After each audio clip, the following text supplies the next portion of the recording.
지금 방통위는 미디어 시장 변화에 빠르게 대처하고 그간 파행적으로 운영됐던 방통위를 정상화시킬 분이 필요한 시점입니다. 그런데 대통령의 아는 형님이자 방송 장악과 관련된 하수인을 임명하였다라고 하는 세평을 받고 있습니다. 방송 장악 기술자 이동관이 쫓겨나니 법기술자 김웅일을 데려다 돌려쓰고 있는 것이다. 지금 이렇게 보고 있는데요. 아까 존경하는 이인영 의원께서도 질의했지만 후보를 임명한 대통령의 뜻 어떻게 파악하고 계십니까? 왜 검사 출신이신 후보 말고 다른 후보가 없었을까요? 그 부분에 대해서 제가 뭐 말씀드리는 건 적절하지 않을 것 같고요.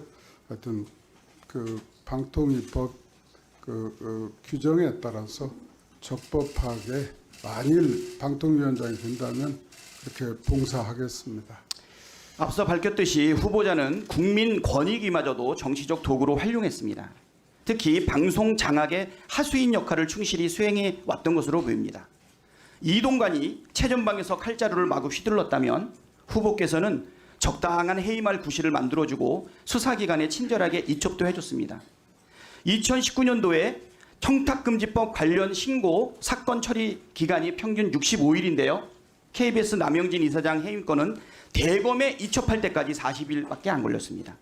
권태선 박무진 이사장은 신고한 지 불과 일주일 만에 조사 착수하고 수사하듯이 현장 조사까지 나섰습니다.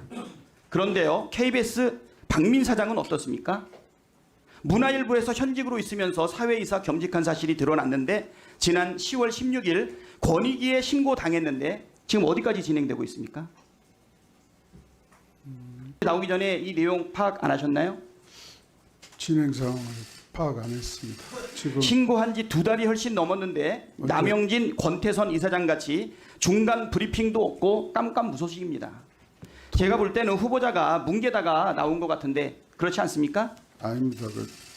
통상 사실 조사를 하고요. 신고가 들어오면 그 뒤에 그 분과위나 그 위원회에서 처리를 합니다. 근데 후보자님, 예. 남영진 이사장 건은 대검 이첩까지 다 통틀어서 40일밖에 안 걸렸어요. 이렇게 경우에 따라 가지고 편파적으로 수사하는 것 같은 검찰 같은 행태가 권익위에서도 계속 이루어져 왔는데요. 그러한 분이 지금 방통위에 오신 거예요. 그렇지 않습니다. 그 신고의 내용에 따라서 또 그 사실관계를 확정하는데 걸리는 시간이나 이런 것에 따라서 약간 처리하는데 뭐 빠르고 늦음이 있을 수 있습니다. 예. 후보자님 다음 질문할게요. 예. 지금 윤석열 정권의 특기 중에 하나였죠. 지금 손준성 검사 탄핵된 거 알고 계시죠? 이 고발 사주랑 관련해 가지고 국회에서 탄핵되었어요. 최근에는 민원 사주가 지금 벌어지고 있는데요. 유시림 방심위원장 가족과 지인이 방심위에 김만배 신앙님 녹취록 보도를 가짜뉴스로 신고해서 방심위가 조사를 착수하게 만들었다는 보도가 있습니다.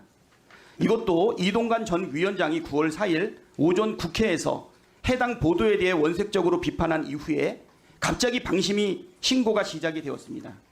민원 내용도 대동소이하고 오탈자까지 베낀 흔적도 있습니다. 9월 4일에 방심위의 가족과 지인발 신고가 집중적으로 있었고 방심위는 이를 핑계 삼아서 긴급심의에 들어갑니다. 그리고 정확히 한 달 뒤인 10월 5일 방심위는 불공정 왜곡 보도가 있다면서 MBC 뉴스데스크와 PD수첩, KBS 뉴스9에 과징금 부과 처분을 했습니다. 소수의 방심위를 송두리째 쥐고서 흔들려고 했던 것인데요. 직무 수행의 공정성 심각하게 의심되는 상황입니다. 만약에 위원장이 되신다면 지금이라도 유희림 위원장을 직무정지시키고 감사를 착수해야 된다고 보는데 어떻게 생각하세요? 그 방통위가 방심위에 대해서 뭐 회계 보조금에 대해서 제대로 썼는지를 감독하는 이런 정도의 권한 외에는 실제로 감시 감독 권한은 없습니다. 그러니까